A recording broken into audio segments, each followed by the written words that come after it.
bien, je vous embarque avec moi pour un update lecture.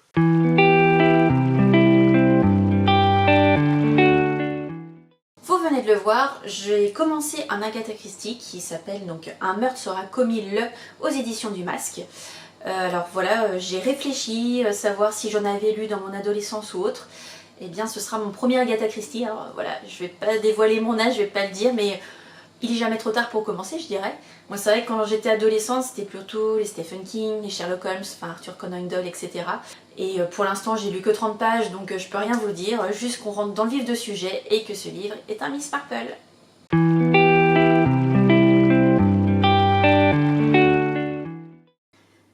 Pour commencer l'update lecture, je vais vous parler des deux livres que j'avais commencé lors du précédent club de lecture, qui sont Le Chant du Héron Crépuscule de Tan Hoang Eng aux éditions Charleston Poche. Et c'est vrai que les avis sont plutôt bons, que ce soit sur Livre Addict ou Babelio. Moi je suis passée totalement à côté, j'ai subi ma lecture. Les 200 dernières pages j'ai lu en diagonale, il y avait de nombreux éléments, je ne vais pas vous refaire le pitch. Si vous avez besoin de savoir, n'hésitez pas à voir mon club de lecture précédent ou mon avis sur Instagram. En tout cas voilà, moi je suis désolée, je suis passée à côté. Le deuxième dont je vous ai parlé dans le club de lecture précédent, c'est Petite d'Édouard Carré aux éditions Pocket. Dans ce livre donc on suit la vie de Marie Tussaud, de sa naissance jusqu'à temps qu'elle soit célèbre à Londres. Moi j'ai beaucoup aimé, voilà, c'est un petit roman historique, enfin un petit, 550 pages quand même, donc un beau roman historique qui se passe donc au départ en Suisse, puis en France et enfin à Londres. Et voilà, en fait on suit toute sa vie et c'est vrai que c'est très intéressant. Je vous refais pas le pitch non plus, mais là du coup la lecture est beaucoup plus rythmée et voilà, moi j'ai beaucoup aimé, donc je vous le conseille. Ensuite, j'ai lu, comme prévu, Les couleurs du silence de Delphine Giraud aux éditions Fleuve. C'est le troisième roman de Delphine. Comme d'habitude, moi j'ai beaucoup aimé, on est très vite embarqué dans l'histoire. Ici on va suivre Lila, Lila qui va tomber amoureuse, j'ai un coup de foudre avec Karl. Ils se sont rencontrés dans un salon de thé, ils se sont vus tous les jours pendant une semaine. Très rapidement, Lila va s'installer chez Karl à Saumur. Elle va donc y vivre, elle va donc amener aussi sa touche parce qu'elle est graphiste, elle aime le dessin.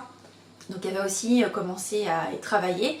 Mais elle va avoir un petit peu de mal avec la personne qui s'occupe de la maison où elle habite avec Karl, qui s'appelle Charlotte. Voilà, elle sent une distance, etc. Mais il y a une autre ombre au tableau qui va arriver. Notre ombre au tableau pour une graphiste, bref. Et voilà, moi j'ai beaucoup aimé suivre Lila parce qu'en fait cette ombre au tableau va remettre beaucoup de choses en fait en question sur sa vie de couple, sur son intégration là où elle est. Elle va essayer de comprendre des choses, donc là beaucoup de secrets de famille, beaucoup de non-dits.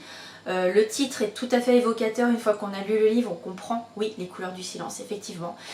Il y a plein de personnages autour de Lila qui vont graviter autour d'elle pour l'aider. Notamment ses deux amis d'enfance qui vont venir l'aider pour comprendre, pour démêler cette histoire, les vrais du faux, etc. Et voilà, je peux que vous conseiller de lire ce livre. En plus, il y a une petite cerise sur le gâteau, enfin moi j'aime beaucoup. C'est que Delphine Giraud, l'autrice, nous a mis en fait une référence dans son roman précédent qui se nomme Doucement relayer le jour. Et voilà, pour moi je trouve que c'est un petit plus et je peux que vous le conseiller. Et le dernier que j'ai lu, c'est Tu as promis que tu vivrais pour moi de Karine Ponte aux éditions Pocket. Il y a tout dans le titre. Alors en fait là on va suivre Molly. Molly elle vient de perdre sa meilleure amie Marie suite à une maladie et avant qu'elle disparaisse, avant qu'elle décède, Marie a demandé à Molly de vivre pour elle. Donc c'est vrai que Molly, le jour de l'enterrement, elle se voit pas y aller, elle est tellement triste, elle se dit mais comment on peut mourir à 30 ans, c'est pas possible. Elle a fait une promesse, elle se demande comment elle va faire et en fait elle va avoir une réponse, on va dire assez rapidement. C'est que Marie en fait lui a fait envoyer un courrier et dans ce courrier en fait elle va la guider tout au long d'une année. On va suivre en fait Molly qui va se reconstruire, qui va vivre en fait pour Marie. On va la suivre de Paris à Grenoble. Et je vais pas trop en dire parce que c'est vrai que je l'ai lu en une journée, ce livre se dévore littéralement. J'ai aimé vivre ces moments-là, ces moments de tristesse, ces moments de bonheur, parce que oui, il y en a, c'est vrai que ça commence par une histoire triste, mais voilà, il y a une belle histoire derrière, donc je vous conseille de le découvrir parce que Molly va avoir un panel de personnages autour d'elle. Moi aussi ce que j'adore les petites pépites c'est les notes de bas de page. C'est vrai que je les ai découvertes en fait dans la première comédie de Noël que j'ai lue de Karine Ponte. Et là, voilà, moi j'ai toujours la banane quand je les lis, j'adore. Donc je ne peux que vous conseiller. Je sais qu'on va lire très prochainement avec Delphine, je mettrai son pseudo juste en dessous, avec Décider peut-être, pour continuer en fait de vivre les aventures avec Karine Ponte. Et voilà, c'est toujours un très bon moment, donc je peux que vous les conseiller. Voilà, c'est tout pour moi. J'espère que vous avez noté quelques lectures qui vous intéressent.